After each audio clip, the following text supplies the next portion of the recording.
This call is being recorded. Hi, everyone. It's Renee Rentmeester again with the next podcast of Cooking Without Looking. We're here today with an old friend from Florida Vision Technology, Jose Cintron. Welcome, Jose. Awesome. I'm super excited to be on here. Really? Why is that, Very Jose? cool. Why are you? You know, because I've never been on a podcast before. I mean, for my job, I record audio and videos for our company, but I've never been on like someone else's podcast. So this is super exciting for me. This is my first time Oh, being on a podcast. Yeah. oh, that's cool. That's cool. Hey, we Yeah. always start off with now you're blind. Tell us a little bit about your blind journey so people understand. Okay. So I actually went visually impaired at a very young age. I was about, I think it was actually in kindergarten. Kindergarten. I went blind out of my left eye. It was from detached retina. Wow. And I remember I was in school, and every year when you would go to school, they would do like an eye test and a hearing test, and they do all these different types of tests for you to, just do for whatever reason. And I remember looking in these little glasses, and in the glasses there would be like pictures, like clowns and cars and stuff like that. And while I Mhm. could see things out of my right eye, I didn't see anything out of my left eye. And they're like, okay, well, look again. Make sure your eyes open. And I would keep looking, and I couldn't see anything. Well, I went to Bascom Palmer. They did a surgery, and sadly, they weren't able to reconnect the retina. Um, so I went blind out of that eye. And then a couple of years later, I went blind out of my right eye, which was pretty crazy. When I think back about it, I see it all in like flashbacks. Like I remember I was getting ready for bed one night, and I was watching the television screen, and I remember watching TV, and it was like a curtain of blurriness just came up in front of my eye. And I looked down at Wow. my hand. Yeah, I looked down at my hand, and it went clear again. I could see my hand. I'm holding up 2 fingers, 3 fingers, and I see perfectly. Look back up at the TV, I could see perfectly again. And then, so many minutes later, it got blurry again. So I remember I told my parents, hey, the TV looks like it's fuzzy. And I'm like, what? Fuzzy? What do you mean? I was like, yeah, it looks fuzzy. And I said, well, maybe your eyes are tired. Go to sleep. So I went to sleep. And the next day I was in school, and I was looking up at the chalkboard. And back then they had blackboards, and I think today they use like whiteboards with markers. But back then it was like the old school chalkboards. And I remember the teacher, she's writing a math equation on the chalkboard. And while she's doing that, I'm looking, and like it looks smudged, like the numbers. And I didn't say anything until later that day. I was in computer class, and I was typing. And while I was watching the letters on the screen as I was typing, they looked like smudged ink because they were black little letters. And I told the teacher, I was like, "Hey, teacher, the letters, they look smudged." I didn't know how to tell her. I'm a little kid. And she's like, "Oh, maybe your eyes are tired. Just put your head down." Oh. Okay, I put my head down, and the next memory I have, I'm back in Bascom Palmer, and it turned out I had another detached retina in my right eye, and I was in and out of that hospital for literally the next year. Um, for the majority of the year, I was in the hospital because they were trying all sorts of different types of surgeries, everything from gas bubbles to laser to, um, the final thing that they did was a thing called a silicon oil band to reattach my retina, which was good. I could see decently. I had Mhm. tunnel vision, so I couldn't see out of my sides. I didn't have any peripheral, and Mhm. uh, because of that, because of the method that they used to reattach my retina, I would have a calcium built up on my cornea. So every year they would have to go in there and remove the calcium. And after doing that for so many years, it deteriorated my cornea. So now, like my vision right now is really, really blurry. So it's been like that since I was 20, and that's 15 years ago as of this recording. Ah. uh, Oh, we know your age so now. Well, yeah, so how for like the past 15 years, it's been very blurry, very blurry. now these detached retinas, what was the reason? Did they tell you? Like, were you like playing hard? Were you running hard? Did Yeah, you run well, into something? they said it could have been from anything. It could have been from if I was in a car accident, if when I was younger, I used to play sports. If it could have been from, playing sports, or it could have been from anything. But it's crazy because in my family, I don't have like history of detached retinas, and for me to have a detached retina in my left eye and then in my right eye, so soon, just a couple of years later, it was pretty crazy. Oh my gosh, I can imagine. Well, so what did you do? You went to college, or did you go to a tech school, or what happened after Yeah. that? What happened after high school? So after high school, I did attend college. When I graduated back in high school, I used to be a Braille assistant to the teacher who taught Braille at FSU for teachers who want to become certified as a TVI. You used to have to take a Braille course and a mobility course. So the teacher who taught at FSU, I used to assist her with that. Um, when I graduated, I was like, you know what, I'm going to be a Braille teacher. So I started working for the local lighthouse here in South Florida, and I was working for Division of Blind Services, teaching Braille and tutoring kids who want to pass the FCAT, high school kids who need to pass the Mm-hmm. FCAT to get their Mm-hmm. diplomas. Yeah. I was doing that, and I was going to school full time, and it was just burning me out. And I was like, you know what? I don't want to do this anymore. Now let me get into computers. So I actually went to school for computers. I did a lot of web designing and things like that. But then that's when my vision started getting really blurry due to the calcium buildup. So web designing, while I could code to make websites, doing the actual graphics part of it was out of the question. So, I've always had a passion to help people. I've always had a passion to teach, and I've always had a passion with technology. So I took those skills and I said, you know what? Let me get into assistive technology. And then, I got into the assistive technology field where I learn about new products that are out there to help people who are visually impaired. And I demonstrate them, I present them, I train with them, I consult with accessibility. So my life right now is just all assistive tech. That's amazing. And that the assistive technology has just taken off within the last, I don't know, 15 to 20 years. It's been Yeah. amazing, hasn't it? Yeah, it's crazy. I always tell people like right now is literally the best time to be blind. And I mean, what I mean by that is like it's not great to be blind, right? Because like we all wish we could see, but like there's so much technology out there that would help somebody who's blind do things that they could do when they were sighted. Whether it's read a book, I used to be able to see print, and while I can't read print anymore, I can read Braille, right? And if I Mhm. can't read Braille, I have screen readers that can read text to me. I have devices that can take pictures of text and read it to me. So I mean, like right now with all the technology that's out there, we're able to do things as a sighted person. We just do it a little differently. Like I can't drive a car, but I could pull Right, out right. my phone, call an Uber, and I could get from point A to point B. I Right. have accessible GPS. I mean, we're able to do everything that a sighted person can do. We just got to do it a little differently. Right. And you know what? And I also think that the internet has totally opened up the world to people who are blind as well. You Oh know, yeah, even if you get to a website that's maybe not as accessible to others, at least this part of the world is opened up to you. It's yeah, truly amazing. It's funny because when you said about this is the best time to be blind, I always, yeah. when I meet someone and they tell me they have a blind family member, I'm like, great. I'm like, oh no, I don't really mean it like that. I, I know, just because we have something that we can help with, we can be there for them.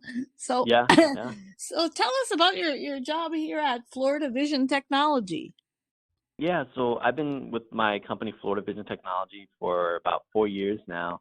And I always tell people we're like the Best Buy of the assistive technology world because like you can go to Best Buy and you have TVs, you have video games, you have all sorts of things there. Whereas, at my job, if you go to our office, we have everything that someone who needs help with that's visually impaired. We have everything from like bump dots to talking devices, devices that will read print to you, to optical magnifiers, video magnifiers, wearable technology, braille displays, braille note takers. Like I said, bump dots. We have playing cards. I'm actually sitting in my office right now, and like behind me, there's like a shelf that has like talking watches, braille watches, talking scales, So you're talking not clocks. We lonely. have no, no, yeah, yeah. We You have just talk to different them. things for the kitchen. Different things for the kitchen, everything from gloves that help you make sure that you don't cut your fingers off to measuring cups, accessible measuring cups, liquid level indicators. I mean, we have all sorts of crazy stuff here. It's really cool. It's cool to see like what's out there and what's available, and that's one of the things I like about my job is that I get to educate people what's there. Because a lot of people that lose their sight later in life, they're like, life ends, and it really doesn't.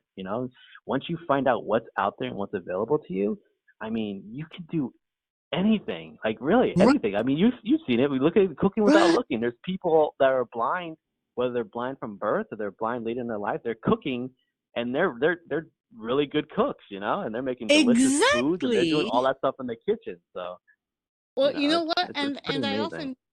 I often think of like a lot of the stuff that you guys have, I think it would work really great with sighted people too, because you know what? I would love a talking microwave. I Oh love yeah, that. The price point in all these years yeah, I've been doing yeah. this for about 20 years, the price point on that came way down. They used to be over $300 and Oh now my they're God, pretty yeah, much, yeah, yeah. Yeah, now yeah. they're pretty much in line with just your basic run-of-the-mill microwave, aren't they? Yeah, yeah, and over time, I mean, they do get better. With technology, everything always gets better. So, prices do come down, and the technology it gets better. It just Right. continues to evolve. What's your favorite technology to use on a day-to-day basis? What do you use personally? Um, I love my iPhone. And the reason why I love it is not because I love talking on the phone, but my iPhone is accessible in every way. Everything from, sending text messages, emails, being able to check out social media. I love Facebook. I love Instagram more than I love Facebook. And that's weird. A lot of people are like, what? A blind guy on Instagram? Well, yeah, I love Instagram. I make all my photos. I use alternate text to make them accessible for people who are blind. So if you come across my photos on Instagram or you come across my photos on Facebook, if you're using a screen reader, it will tell you what's in the photo. I put like really detailed descriptions for the most part on each photo. And then on my iPhone, I'm kind of like an amateur photographer. Like I love taking photos. I have a GoPro. I love taking videos about scenery, of people. I like going to the beach and I'll strap a GoPro on my chest and I'll go out into the ocean so you can see what it looks like underwater. And Oh, I love photography. wow. Yeah, yeah, I love photography. That's amazing. Well, Yeah.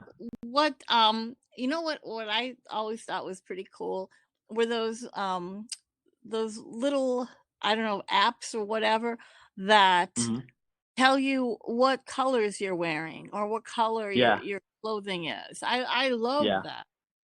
Yeah, and those are good to have because, even though we're blind, we still live in a sighted world, right? So unless you're looking for like the clown look, with a bunch of different bright Right. colors and stuff like that, like it's good to have some type of color identifier. I know. Well, what's So one of your favorite parts of your job? You said that you travel a lot, right? yeah, so I mean, my job to me really, I mean, it's my job, right? I get paid to do it, but like, I get to travel, so because I cover many different territories with different products, so I get to travel, I get to meet people. I get to play with new toys as an assistive technology, like the latest, greatest products that are on the market. I test them before they come out. I get to use them. But what I really enjoy doing is like meeting people, whether they're young kids, uh, elderly, veterans, and I get to teach them and show them, like, life life is life doesn't end, right? When you lose your sight, it doesn't end. And whether you're in school or you're going to work or you just want to be successful in the privacy of your own home, like you're able to do that. So I love educating people, and I love helping people become their best selves. Like meet their maximal potential. I want people who are young adults to know, hey, just because you're visually impaired doesn't mean you can't work you know I want Right. people who are older to know, hey, just because I can't read the Bible anymore or I can't read my cookbook, there's other ways you can read it. People, I have a lot of clients who are older who want to do things like read their mail, it's possible. You just have to know what's out there and what's available to you. So I don't know, I just really love helping people. I'm kind of like a humanitarian at heart, or humanitarian at heart. Not Yeah. a humanitarian. It's Yeah. something totally different. Yeah, so that's what I really enjoy. I love, I love helping. I think my youngest client is 8 years old, and the oldest Oh, client I ever had was 101, and each one of them Wow. has a different story, and they're all interesting stories. Everything from their families to their history. I've worked with Holocaust survivors, and it's amazing the Wow. people that I get to meet through my job, and I get to help them do whatever it is they want to do in life, and understand that blindness is not the end to whatever it is that you want to do in life. I really I enjoy think that. that's the greatest message too. I see this public service announcement. Actually, it's an ad, but they're trying to raise money for maybe you've seen it too. Um, Mhm. they're trying to raise money for a blind organization that I guess they operate on people, and they bring back their sight. And one of the Mhm. lines in there was something like, they start off with the old-fashioned way of thinking about blindness, like, "Oh, imagine being blind and you can't do anything for yourself, and you have Yeah. to have someone Yeah. else do for you." I'm like, I'm screaming at the TV set. Like, Yeah. Yeah, and that's what? an old stereotype, right? And maybe that's the way it was 100 years ago. But like we said earlier, like today is the best time to be blind because, I mean, you could take your cane and you could learn different mobility skills. And like me, I my vision, I don't depend on it at all. But I'm able to travel, for work. I'm able to travel around the state. I'm able to travel to other states, and for pleasure, I've traveled to Europe.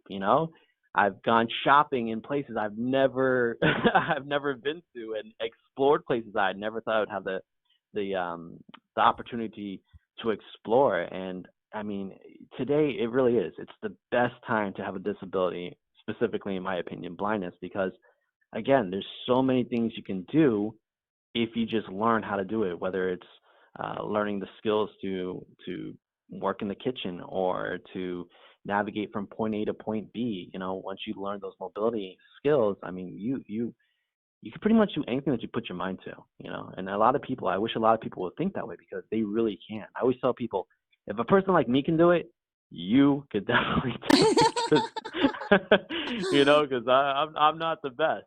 So I Well, know no, that you other the people other could day definitely do it. you were on our Cooking Without Looking quarantine cuisine, powered by Zoom edition. That was so fun. I'm That was glad you so had fun. fun, and that's the purpose. That's part of the purpose of the show. But you gave a great presentation on what are they? Envision glasses? Yeah, the new Envision glasses. Yeah, Yeah, yeah. Tell us yeah, it's about good it. stuff. So the Vision glasses, it started off as an app on iOS and Android. It's called Envision AI, and they took the features of the Vision AI app and they've added it to hardware. So you use a Google Glass to do things like help with reading, identify colors, describe scenery, identify objects. And my favorite is that you have the ability to call from your Envision glasses or your Google Glass that's running the Envision software. You're able to call someone remotely from the glasses. So let's say you were a friend of mine on the glasses, Renee. I can actually call you from my glasses. You would get a video call on your iPhone or your cell phone, and anything that I'm looking at through my glasses, you're able to see. So it's like I have that sighted assistance, even though we're not in the same room together. As long as you have an internet connection and I have an internet connection, you can help me anywhere in the world, and I really love that about that product. It's really cool. Oh, that is, and you know what? And this is probably a fear of mine. If I were a blind person, having Hmm. somebody in the room and you don't realize someone's there. Oh Tell us yeah, about that. I thought that was yeah. really cool. Yeah, so I mean, it has facial recognition on it, the capability to see faces, and if it detects a face, it'll make like a ding noise, and you can actually train it to remember someone's face. And next time it sees Renee, it'll say like Renee or whatever I label you as, and it's a really cool feature, especially like now during a time where we have COVID-19. A lot of people want to keep that distance, so they're able to see who's around them and make sure that they like keep them their appropriate distance away from somebody. So it's really Hey, cool. I mean, it's super cool. It takes information from your surroundings and it speaks it all audibly to you. So, when you take a picture or if it sees text, it's going to read that text to you, whether it's handwriting, some type of font, printed text, it's just going to read it to you. The object recognition, if you want to find specific items, it's going to help you with that. if you're just walking around and you want to identify items that it sees, they'll do that. And what I really like is taking a picture with it, and then it describes the picture. It describes what it sees in the room with you. So if I had it on right now, and if I took a picture, it would probably tell me I'm in an office and that I see computer screens and plants and some chairs and a table. It's really cool. I mean, technology has come so far for blind people. It's pretty amazing. It really has. I'm just like, I'm in awe every time something new comes out. I mean, that's almost like a personal version of that app that was like Be My Eyes. Are they related at Yeah. all? They're not related. Be My Eyes, it connects you to a volunteer, so you can get anybody out there in the world that sees what your phone sees, right? Because Be My Eyes uses an app on your phone, so whatever your camera on your phone sees, that's what the volunteer who you're connected to remotely is going to see. And there are other services out there that allow you to connect to an agent, but sometimes you want to connect to somebody who's like, a friend or family who knows you better. Like if I was shopping in the mall, I might call a friend and say, "Hey, what do you think about this? You know my taste. What do you think about that?" And they can give me their opinion. Whereas if Uh, I'm calling a volunteer, or if I'm calling a stranger, they don't really know what I like, and so they there's a think you're big stalking. difference in that. Yeah. What are Yeah. you wearing now? No.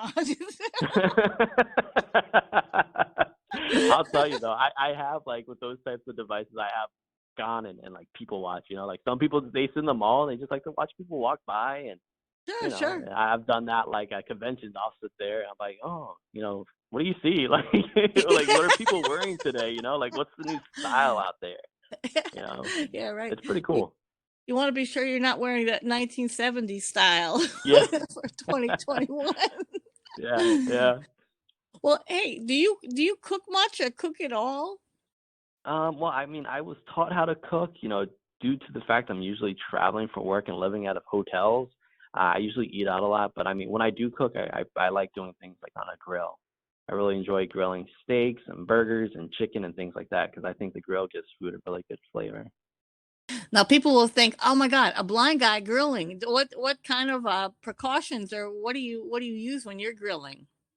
Well, it depends, like, some people like using a George Foreman because it's something that's compact and small and sits on the counter of your kitchen.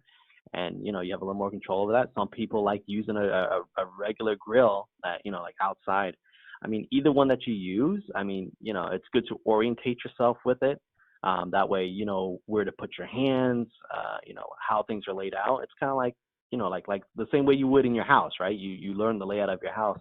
Well, with your stove or your grill, and you're gonna do the same thing. You're gonna learn the layout of it, and then you're just gonna use it.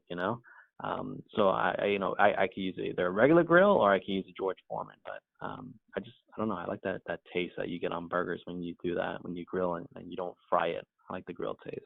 Right, it's extra special. Do you use those of glove kind of things if you're grilling outside? I don't. I like to kind of fill things with my hands. As long as it's not like the grill The itself. grill itself. Right? Like I don't want to burn my hands, but I don't really like my hands to be covered because Sure. due to the fact I'm blind, my hands are like my eyes. Right, So right. I don't like my hands to be covered that much. No, no. Well, it's been great having you today, Jose. How can people listening to Oh, this reach out to you? wait, we're done. We're done here. Yeah, that went fast, Oh huh? man, that was so quick. I love this. I love this. So yeah, I mean, if people want to get a hold of me, I don't have a personal email address. I wish I did. But if you could always contact me on my work email, which is Jose at floridareading.com, and that's spelled out JOSE at Florida FLORIDA reading READING.com. Or you can call me on my mobile 954-993-7323. I always love helping people. If you want to call, you just want a buddy to talk to, or you need help with accessibility, or you want to know about technology, you're always more than welcome to reach out to me. You are an easygoing guy, and that's really what you need, especially if you're blind and you're trying to Yeah, learn. You're newly blind, or if you've been blind a while. Technology's always a little frightening to some people, especially yeah, like it could older be. people. Oh yeah, for So sure. It definitely could be. I appreciate that compliment, by the way. I really appreciate no it, Bonnie. problem. No problem. Very cool. This has been Renee Rentmeester, the Cooking Without Looking TV show podcast. And we're available at www.cookingwithoutlooking.tv.wordpress.com or 305-200-9104. And as we like to say, we're changing the way we see blindness. Have a great day. Bye-bye.